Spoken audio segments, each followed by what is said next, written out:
What is good, human beings who root for the New York Jets? Here is my no-fly list for the 2022 offseason. 5 players that I do not want to see on the New York Jets in 2022, specifically at the price point they would command or at some of the draft spots I've seen them mocked to the Jets. Doesn't mean I don't like these players or that they wouldn't add value. Just means that I don't think they're worth it for the price or the draft capital. Starting off, free agents, I don't want to see the Jets spend big on any of the edge rushers that are available this offseason. None of them seem like a great fit for a few different reasons. Chandler Jones, just a little old, and last season, 5 of his 10 sacks came in one game. So you're talking 5 sacks over the final 16 games, going to cost you upwards of $15 million a year. Maybe on an incentive-laden deal, but I just don't think he's going to be worth that kind of money. Von Miller, love Von Miller, first ballot Hall of Famer, but 9 sacks last year. And again, that was because Aaron Donald is getting triple teamed. You had Leonard Floyd on the other side. If he's your premier pass rusher, you have to wonder at his age, can he still beat double teams and be a double-digit sack guy? And then Harold Landry and Hassan Reddick, 2 guys who are younger, and I really like their games, but they're just not fits for our scheme. They're too small to be defensive ends. Harold Landry is a prototypical outside linebacker in a 3-4 scheme. Hassan Reddick is tiny. He's like smaller than CJ Mosley, like 235 pounds. So I just don't think we would have a role for them the way our defense is currently structured. I think that the Jets would be better off attacking this need in the draft. Up next, another free agent I'd like to see the Jets pass on. That's guard Brandon Scherff. He's 30 years old. He is a 5-time Pro Bowler. He's the top guard on the market, and he's going to command top guard money. So you're talking 13, 14 plus million.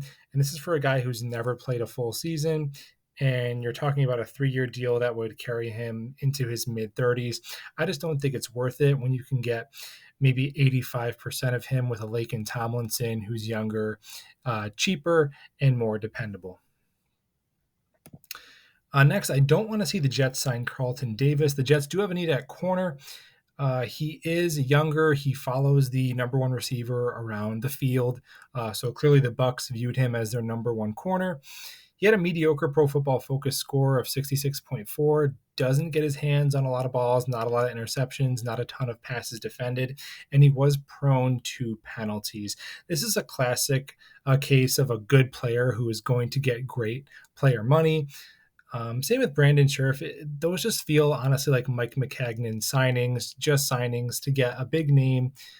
Shows a little bit of laziness, not willing to do your due diligence to find some better value elsewhere.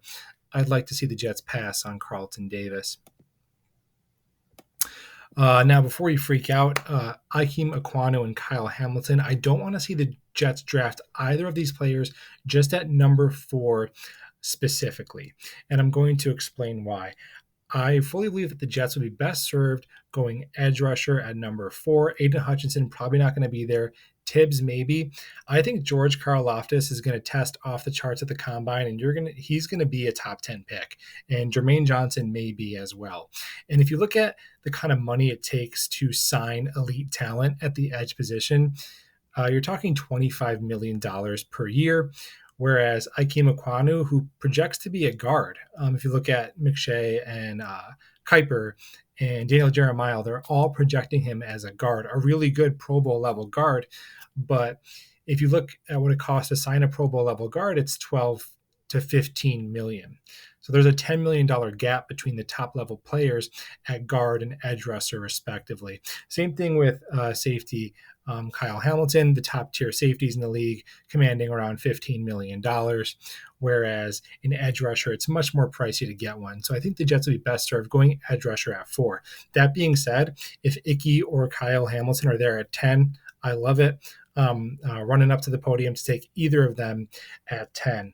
And Ekwonu, like, if you're going to take a guard at 4, he better be Quentin Nielsen.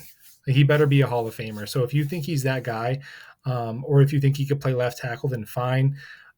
but I really think they'd be best served going edge rusher at 4.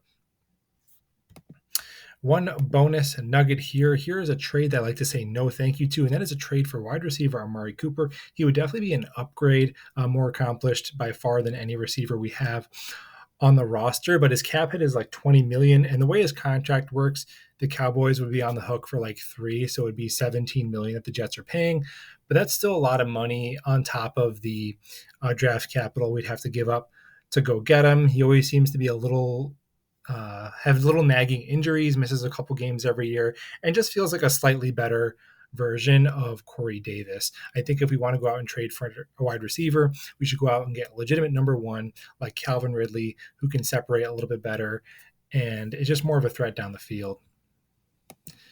So those are a few names that I would like the Jets to pass on this offseason. Let me know in the comments what you think below, and go Jets.